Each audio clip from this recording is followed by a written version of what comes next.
बिस्मिल्लाहिर्रहमानिर्रहीम अस्सलाम वालेकुम स्टूडेंट्स नन मैं इंशाल्लाह ज़मंगा बल चैप्टर शुरू की और the chapter num they main and has environment main असल की मुंगा सड़ी तवाय होदल दे कि मेन असल की इशारा दिया था इंसान मेन इंसान एंड हैज एनवायरनमेंट और द इंसान माहौल उसको इंसान ऑलरेडी मुंग पी जन मुंग टोल इंसान आनी और मुंग जब कम जिकी की उसी दग जम माहौल clear definition the environment degree the surrounding around us including all living and non-living things لکه زمونږ نه چې چپ چاپیره سم دي دا زمونږ ماحول دی او په دې زمونږ چې چپ چاپیره سي دي په دې کې څه جاندار دي او څه بې جانه دي کلیر دې ته موږ انوایرمنټ وایو اوس دلته لکه بالفرض زه په دې کمره کې زما سره چې څه دي دا وایټ بورډ دی چیر ټیبل دا سټین مختلف چیرز دا زما سره پراته دي دلته په دې ټایم کې زما دا ماحول دی د دې په ځای کې زه فرض کور کې یم نو په کور کې به زما ډیفرنټ ماحول دی ځینې به بدل وي یا که فرض که زه په جومات کې یم نو د جومات ماحول هم بیا زما بدلي په ځای د جومات که زه په کالج کې نو په کالج کې هم بیا ماحول بدلي په هر حال چې په کوم ځای کې انسان دی او د هغه انسان دی چې چاپېره څه دي هغه د هغه انوایرمنټ دی هغه د هغه ماحول دی او هغه مطلب د هغه کور دی کلیر لکه فرض که اوس دی خو وګورئ دا انسان دی فرض که د ده نه چاپېره دا بوټی دی دا لاندې دا خاوره ده دا اوبه دي دا ګاڼی دی دا هوا ده باره په دې هوا کې دا مرغۍ ده نو دا د دې انسان ماحول دی دس از کالډ انوایرمنټ نو ګورئ زموږ اصل کې چې کوم کورونه دي موږ چې په کومو کورونو کې اوسېږو نو دغه زموږ عام کور دی خو دا کم ماحول چې زموږ چپ چاپېره دا غټ ماحول دی اصل کې زموږ کور دا دی که فرض که بار ماحول کې تا ته اوس مسله جوړېږي هلته کې ګرمي زیاتېږي یا مطلب بوټی نه یا اوبه نه بهر بار ماحول ستا خراب شو کنه نو مطلب ډیفینیټلی په تا به اثر کېږي اوس پکې دی خو ګورې کمپوننټ اف انوایرمنټ کمپوننټ اف انوایرمنټ مطلب دا دی چې دا ماحول دی په دې ماحول کې ډیفرنټ شیونه دي مختلف شیونه دي د دې انسان د ژوند د تېرولو لپاره نو دغه شیونه زموږ سره بیا په دوه قسمه باندې دي دی خو ګورئ بایوټیک کمپوننټ او بل دی ابایوټیک کمپوننټ بایوټیک مطلب لیوینګ تھنګ ژوندي شیونه بایوټیک کمپوننټ مطلب په دې ماحول کې د دې انسان د ژوند د تېرولو لپاره بعضې ژوندي شیان هم شته هغه باندې زه پوهه کوم او ابایوټیک کمپوننټ او بعضې پکې ابایوټیک دي مطلب چې هغه بې جانه دي مطلب د دواړه د دې انسان د ژوند د تېرولو لپاره لازمي دي د بایوټیک کمپوننټ پکې زموږ څوک دي ټول ځناور کلیر پلانټس ټول بوټي او مایکرو ارګانیزم جراثیم نو که تاسو په دې ماحول کې وګورئ نو دلته پکې زموږ سره بایوټیک څوک دي انسان نه علاوه پکې دا بوټي بایوټیک دي دا مرغۍ بایوټیک دي مطلب په دې ماحول کې دي انسان ته یو ژوندی څیز دا بوټی دی او دا مرغۍ دا بایوټیک شو او دې نه علاوه بیا زموږ سره مایکرو ارګانیزم هم دی مایکرو ارګانیزم خو ښکاري نه خو ورکوټي جاندار په مایکروسکوپ ښکاري نو چپ چاپېره په دې اوبو کې هم شته په دې خاوره کې هم شته په دې هوا کې هم شته یو دا چې د انسان په دې جسم کې دننه هم شته په دې خوله کې مطلب مایکرو ارګانیزم مطلب موجود دي ښه دا خو زموږ سره د بایوټیک خبره شوه اوس د ابایوټیک کمپوننټ څه مطلب دی ابایوټیک کمپوننټ به هغه کمپوننټ چې په ژوندی شي نه وي هغه بې جانه شي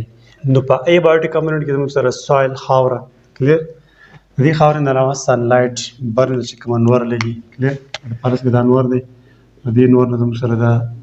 شواګانې دا رڼا مطلب دنیا ته راځي دا بل یو ابایوټیک کمپوننټ دی دې نه علاوه واټر اوبه صحیح ده د اوبو نه علاوه ټمپریچر یخني یا ګرمي ټیک ده د دې انسان نه چپ چاپېره او بل دی اټماسفیر د اټماسفیر مطلب دی د ایر هوا چپ چاپېره کم هوا چې یا مطلب وایند اوس په وایند او په ایر کې څه فرق دی ایر مطلب چې په ځای هوا ولاړی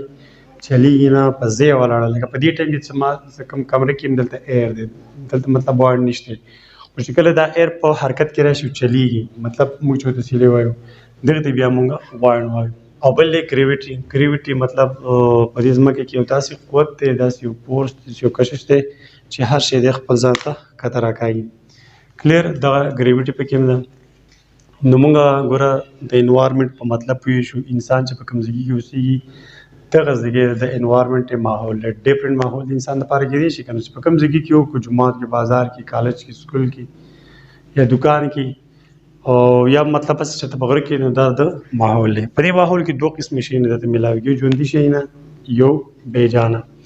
ژوندي شی ته موږ بایوټیک کمپوننټ وایو مطلب هغه کې ځناور راځي بوټي راځي او مایکرو ارګانیزم راځي ټوټل او ابایوټیک کمپوننټ کې مطلب خاوره سنلایټ اوبه ټمپریچر اټماسفیر مطلب هوا ګریویټي کلیر دا خو زموږ سره ابایوټیک کمپوننټ ها د کمپوننټ اف انوایرمنټ نه علاوه زموږ سره دلته بل یو ټرم دی ریسورسز معنا اصل کې ده ذرایع لکه ذریعہ د ژوند د تیرولو لپاره څه ذریعہ به پکاري که نه هغه ذریعہ نو ذریعہ څه ته وایي ګوره لکه دی انسان ته په دې ماحول کې د ژوند د تیرولو لپاره څه شی پکار دی که نه هوا پکار ده اوبه پکار دی خوراک پکار دی کپړه پکار ده everything چې مطلب هغه د ژوند لپاره لازمي دغه شي ته موږ ریسورسز وایو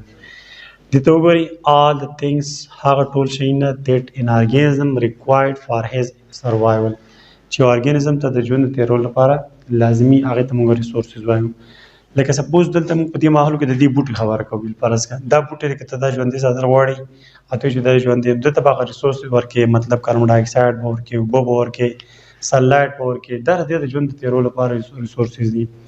که فرض کړه دا انسان دی انسان لپاره مطلب د ژوند د تیرولو لپاره ډیپریشن خوراک اوبه هوا مکان کپړه هر شی د ژوند لپاره لازمي دی دا ولم مطلب ریسورسز راځي همغه په ریسورسز باندې پوه شو ریسورسز په دې ماحول کې هر هغه شی دی چې هغه د انسان د ژوند تیرولو لپاره یا انسان نه مطلب ډیفرنٹ ارګانیزم کې دی چې یو ارګانیزم د ژوندي شی دی او دا ژوندي شی د ژوند تیرولو لپاره چې کوم څه شی پکار دی هغه شی ته موږ ریسورسز وایو کلیر دا خبره مو شو اوس پکې تل د یو بل ټرم د کنزرویشن مطلب څه دی دا کوم ریسورسز تاسو نه دي مطلب بوټي دي ځناور دي هوا اوبه خاوره ایوریثینګ چې څه شی دی د دې په صحیح طریقه باندې استعمالول مطلب دا پالتو نه استعمالول ګورې د مینټیننس اف نیچرل ریسورسز خو دغه دي کنه قدرتي ذرایع د ژوند لپاره چې کومه څه پکار د قدرتي تور باندې الله په پیدا کړی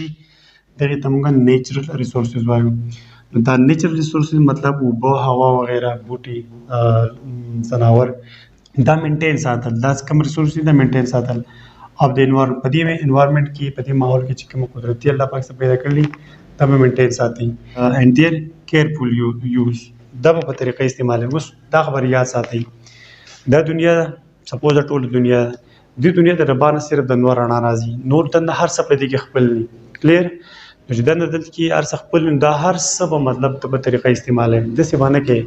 چې په یو ځای باندې ټول ځنګل کټ کا په یو ځای باندې ټول ځناور حلال کا ختم او مطلب په یو ځای باندې ټول یو بګنده کا د څه باندې کې دا نیچرل ریسورسز یا د ژوند تیرولو لپاره چې کوم ضروري څه شی دی او په طریقې استعمالې په طریقه مطلب دا دی چې لکه ستاسو عمر په کار دی ته استعمال کړه نور پالتو مې استعمالوه ځکه چې فیوچر چې کوم نسلونه را روان دي دا غوړه لپاره دا وساته د دې موږ کنزرویشن وایي لکه ته خو به خپل ټیم ښه تېر کړي بېشماره بوټي استعمال کړه بېشماره ځناورو استعمال کړه خو دا اگر روان نسل به څه کوي داسې نه ده پکار په طریقه باندې د هر څه استعمالول پکار دي دې ته موږ کنزرویشن وایو نو ګورې دا خبر یاد ساتئ چې لکه دا انوایرمنټ کې دي که موږ ډسټربنس راوستو دلته به بیا ګورې ژوند نه تېرېږي کلیر په دې دنیا کې بعضې داسې ځایونه چې هلته بوټي نه دی نو هلته کې انسان بیا نشته دی بعضې داسې ځایونه چې هلته اوبه نشته نو هلته کې بیا انسان هم نه کلیر نو بهرحال خپل ماحول مینټین ساتل او دا یاد ساتئ دا خبره اوس یاد ساتئ لکه موږ چې په کوم کور کې اوسېږو لکه سپوز موږ به دا وایو چې دا زموږ کور دی بس او دا بار چپ چاپېره په تندر مه لګوو نه دا ستا کور دی خو د دې کور نه چپ چاپېره چې دا څومره دي دا هم ستا په کور کې راځي لکه سپوز بار اوس دلته کې اوبه دي او اوبه ته ګنده کوې نو مطلب دغه اوبه خو ستا هم په استعمال کې راتلي نو تا تکلیف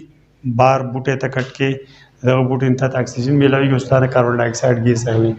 نو بیا هم تکلیف لنډه دا چې بار چې کوم ماحول دی زموږ اصل کور دغه دی دا کومه چې په دنیا کې مطلب زموږ د کور چپ چاپېره ارد ګرد د ډېرې